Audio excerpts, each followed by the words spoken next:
Europe 1, bonjour. Raphaël Duchemin. 6h19 sur Europe 1, jeudi ce sera la journée mondiale sans tabac et voilà qui va peut-être inviter les fumeurs à ne plus mettre une cigarette à la bouche. On enregistre, et oui, une baisse sans précédent du tabagisme en France. 1 million de fumeurs réguliers ont décidé de jeter leur paquet définitivement. Bonjour Clémence Cagnalardo. Bonjour. Merci d'être avec nous ce matin sur Europe 1. Vous êtes directrice de l'Alliance contre le tabac. C'est vrai que c'est un chiffre plus qu'encourageant, qui a été publié hier par Santé publique France. 1 million de Français qui fumaient chaque jour, qui ont décidé d'arrêter en moins d'1 an. C'est énorme, c'est du jamais vu. C'est énorme, c'est effectivement... Alors, du jamais vu, si. Entre 2002 et 2004... Ces 10 dernières années, en tout cas. Ces 15 dernières années, on avait eu 1,8 million de fumeurs en moins grâce aux fortes augmentations entre 2002 et 2004. Donc, on peut le faire.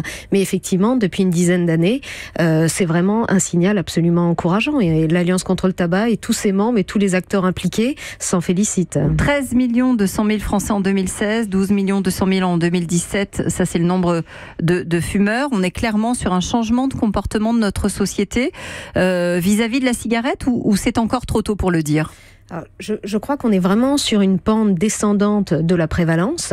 On avait beaucoup de retard par rapport à de nombreux pays européens et notamment et également des pays internationaux comme l'Australie ou la Grande-Bretagne qui eux affichent des prévalences de 15 ou 16%. Donc on a encore beaucoup de travail. Mais effectivement, on est vraiment sur une... Il y a eu en 2012 un rapport de la Cour des comptes qui fustigeait les politiques publiques de santé, les politiques publiques de lutte contre le tabagisme et qui reprochait en fait de faire des politiques disparates, de prendre une mesure par-ci, d'attendre 2 ans, de prendre une autre mesure.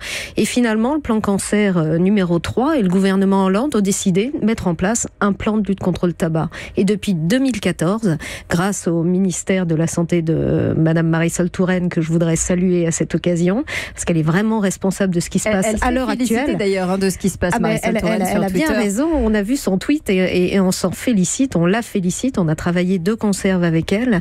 Et c'est vrai que en prenant des mesures et en les associant, en les coordonnant, on arrive finalement à un résultat qui satisfait les acteurs de santé, les professionnels de santé, mais bien entendu, il faut confirmer l'essai. Alors justement, on va les regarder en détail ces résultats si vous le voulez bien. Ce sont les hommes 18-24 ans qui sont manifestement les plus nombreux à avoir choisi d'arrêter et aussi les femmes de plus de 55 ans.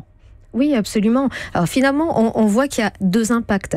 Il y a le changement un petit peu de paradigme. On passe de campagnes de communication à des campagnes de marketing social avec la mise en place du mois sans tabac depuis 2016 et qui effectivement vise à aider les fumeurs à arrêter de fumer. Donc en fait, on fait du fumeur un acteur de son sevrage tabagique et donc ça touche une population qui est déjà mature et qui fume depuis un certain nombre d'années. Et puis finalement, on voit bien que la mesure absolument décriée par le lobby pro-tabac, par une partie de la classe politique, c'est-à-dire la mesure phare de la Convention 4 de l'OMS pour la lutte anti-tabac, le paquet neutre, finalement, a un impact sur les jeunes générations et permet en fait de décrédibiliser et de changer l'image du tabac auprès notamment des jeunes. Ce qui est très intéressant aussi dans le détail de ces résultats, c'est que pour la première fois depuis 2000, c'est notable, la consommation de tabac diminue chez les personnes défavorisées. Là, c'est clairement le prix qui joue sur la consommation. Le paquet devient trop cher ?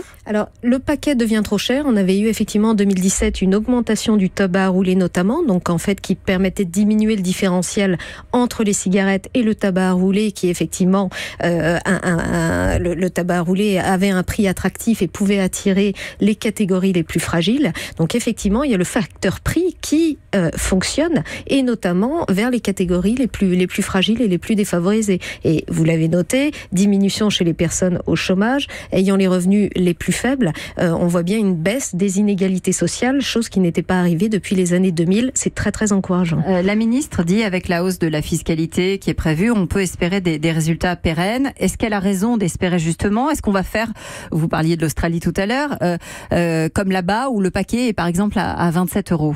Donc c'est un un luxe? Alors, ça va devenir un luxe, et puis c'est surtout pour prouver que le tabac n'est pas un produit comme un autre et que tue quand même une personne sur deux. Ouais, donc 200 personnes par jour en France. Absolument, c'est un A320 tous les jours qui s'écrase. Donc au bout d'un certain nombre de jours, il y aura plus d'A320, ça c'est la petite anecdote. Mais effectivement, on est sur une politique fiscale, puisque la ministre avait annoncé qu'en 2020, on doit arriver à un paquet de 10 €. Alors effectivement, il faut que ces hausses, elles soient significatives, et on voit bien qu'il y a un résultat, puisque entre 2017 et 2016, on a eu une baisse d'environ 1,7% des livraisons donc de tabac. Sur les 4 premiers mois de l'année 2018, on est à presque moins 10% de livraison. Donc on voit bien que ça a un impact, ça a un fort impact. Et donc il faut continuer sur ce volet-là. Et parallèlement, lié à l'aide apportée aux fumeurs, on voit bien que le dispositif de mise en place du remboursement des substituts nicotiniques va aussi dans le sens de conforter le mois sans tabac, pour que le mois sans tabac, ce soit tous les jours et tous les mois de l'année, et plus uniquement au mois de novembre. Est-ce qu'on a besoin aussi peut-être de nuancer ces résultats parce que il y a le vapotage? Est-ce que ça ne cache pas une autre manière de consommer finalement? Alors, les dispositifs de vapotage, effectivement, peuvent aider les fumeurs, et ça a été un dispositif mis en avant dans le cadre du dernier mois sans tabac en 2017. La seule chose, c'est que le baromètre santé 2017 note que la prévalence est exactement la même en 2016 qu'en 2017. Donc en fait, on ne voit pas de vapotage, on va dire, massif ou en forte augmentation.